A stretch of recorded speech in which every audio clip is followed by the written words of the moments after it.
There is an alleged connection between the Sabbatian Frankists and the House of Saud.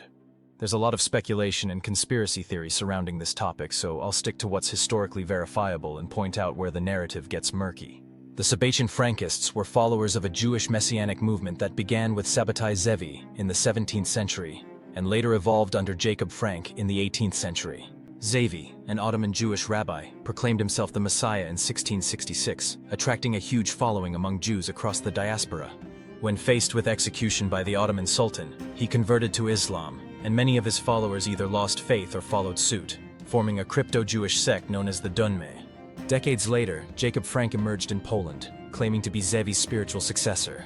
Frank took this further, promoting a doctrine of redemption through sin, which included antinomian practices, deliberately breaking Jewish laws, sometimes through sexual rituals or conversions to other religions, like Catholicism in his case. His followers, the Frankists, were excommunicated by mainstream Jewish authorities and eventually faded as a distinct group, with many assimilating into Christian or secular societies by the 19th century.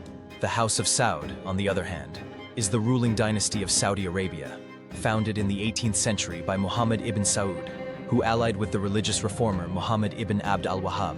Their partnership birthed Wahhabism, a strict Islamic movement that became the ideological backbone of the Saudi state.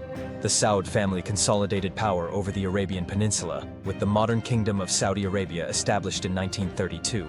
Now, the alleged link between the two comes from fringe theories claiming that the House of Saud has Sabbatian Frankist roots, often tied to the idea that they are secretly Jewish or crypto-Jewish, Dunmay-like. One source for this is a narrative suggesting that Ibn Saud's ancestors were Jewish merchants from Basra or Turkey, who converted to Islam, with names like Mordecai bin Ibrahim bin Mushi morphing into something more Arabic-sounding over time.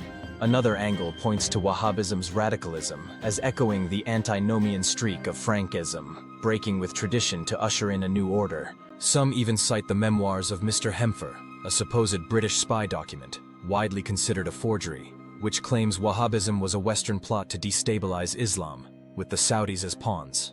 Historically, there's no solid evidence connecting the House of Saud to Sabbatian Frankism.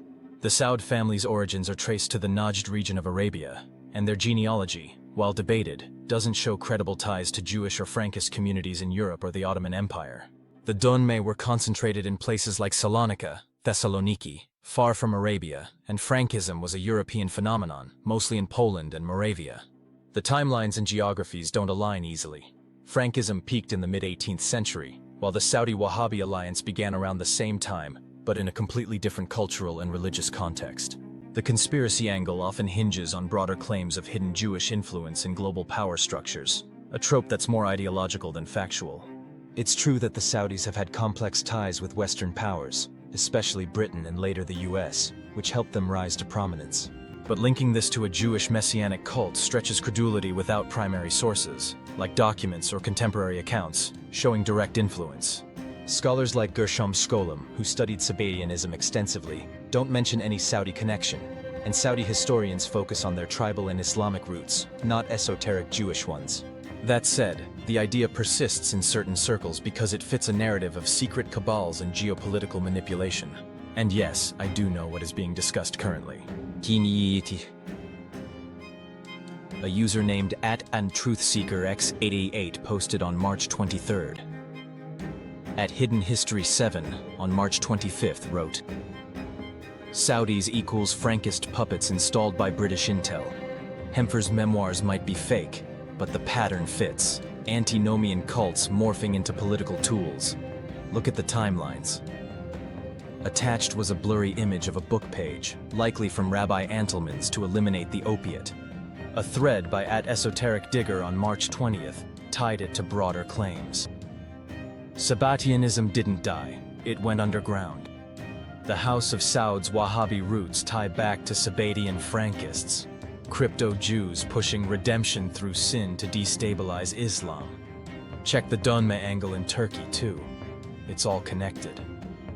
This got a mix of retweets and skeptical replies, with one user asking for primary sources, not just vibes. No hard evidence, just speculation. Just Saudis, Rothschilds, even some US elites like Brandeis, all Frankist threads. Sin as Salvation explains their moves. It's heavy on rhetoric, light on docs, with 50+ replies ranging from mind-blown to total BS. The X chatter sticks to recurring themes: crypto-Jewish origins, British manipulation, and a shadowy continuity of Frankist ideology. Most posts lack citations beyond name-dropping old texts, memoirs of Mr. Hempfer, Antelman's work, or pointing to the Dunmay as a parallel.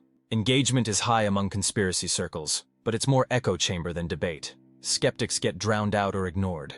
It seems both X and web content recycle older narratives, Hempfer, Dunmay, Rothschilds, without fresh data. The theory's alive in 2025, fueled by distrust of Saudi-US-Israel alliances, but it's thin on verifiable history. X is louder and vaguer. Web stuff tries harder but leans on the same shaky pillars. No one's dropping archives or new leaks, just vibes, old books, and geopolitical grudges. Please like, share, and subscribe. And until we meet again, stay curious, fellow travelers, and have a great day.